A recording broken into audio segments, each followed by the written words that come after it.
Comment surmonter un échec lorsqu'on a un TDAH? Bonjour et bienvenue dans cette nouvelle vidéo.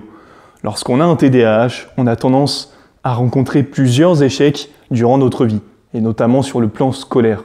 J'en ai moi-même rencontré plusieurs, et certains d'entre eux m'ont fait très mal, mais j'ai réussi à les surmonter. Donc, dans cette vidéo, je vais vous donner 3 conseils pour apprendre à surmonter vos échecs. C'est parti! Le premier conseil à appliquer pour surmonter un échec dans un domaine est d'accomplir quelque chose dans un autre domaine. Ce qui est pour moi le meilleur moyen de passer au-dessus d'un échec et par la même occasion d'augmenter votre estime de soi est de tout simplement accomplir quelque chose dans un autre domaine, rencontrer un succès dans un autre domaine, un domaine dans lequel vous êtes bon. Car lorsque vous rencontrez un échec, vous allez généralement avoir votre estime de soi qui va être légèrement affaiblie, notamment lorsque vous ne savez pas gérer cet échec. Et le fait de rencontrer un succès, d'accomplir quelque chose dans un autre domaine, ça va faire que vous allez moins y penser. Vous allez moins penser à votre échec et ça va moins vous prendre la tête parce que lorsque vous rencontrez un échec, vous allez avoir tendance à cogiter énormément sur cet échec et pendant une longue période.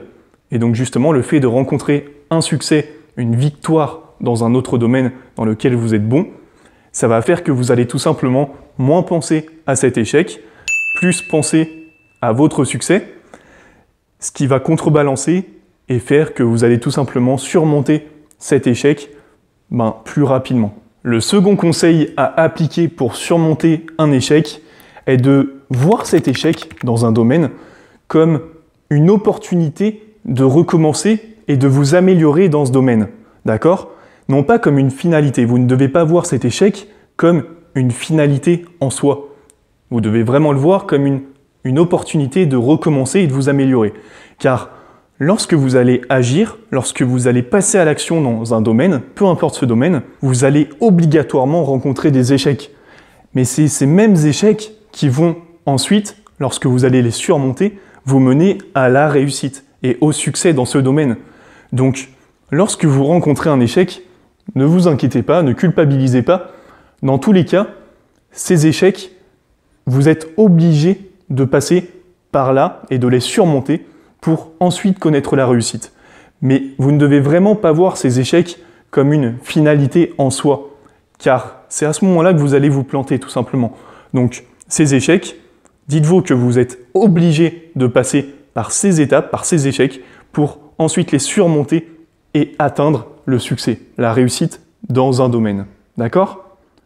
Le troisième et dernier conseil à appliquer pour surmonter un échec est de tout simplement vous appuyer, vous focaliser sur les domaines dans lesquels vous êtes naturellement doué pour devenir encore meilleur dans ces domaines. Il y a obligatoirement certains domaines dans lesquels vous êtes naturellement bon.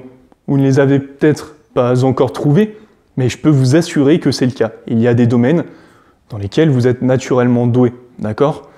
Ces domaines, généralement, lorsqu'on a un TDAH, ce sont des domaines qui vous permettent d'exploiter votre créativité en la mettant au service des autres, d'accord? En la rendant utile en quelque sorte. Et en général, les échecs que vous allez rencontrer sont tous liés, dans la plupart des cas, sont liés à des domaines qui ne vous permettent pas d'exploiter pleinement votre créativité, ou du moins très peu, comme l'école par exemple.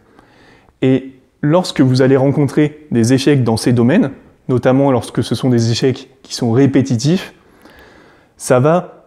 vous allez vous dire que vous êtes mauvais en tout, dans tous les domaines en fait. Vous allez en faire une généralité, alors que ce n'est pas du tout le cas. Et il y a des domaines pour lesquels vous êtes naturellement doué, vous êtes naturellement bon, et il faut trouver ces domaines pour ensuite vous appuyer sur ces domaines pour en faire vos points forts, ce qui vous permettra de rencontrer plein de succès dans ces domaines et ce qui vous permettra également de surmonter vos échecs beaucoup plus facilement. Nous arrivons à la fin de cette vidéo. J'espère que les conseils que je vous ai donnés pour surmonter vos échecs vous ont été utiles et que vous allez pouvoir les mettre en place dans votre quotidien. Si c'est le cas, n'hésitez pas à laisser un like, à la partager, c'est très important pour moi, à la commenter pour me dire ce que vous en avez pensé et à vous abonner à cette chaîne YouTube pour tout simplement recevoir la notification qui va vous permettre de voir toutes les prochaines vidéos qui vont sortir sur cette chaîne. Je vous ai également mis une seconde vidéo dans la description qui va vous permettre de tout simplement transformer vos idées en réels projets concrets.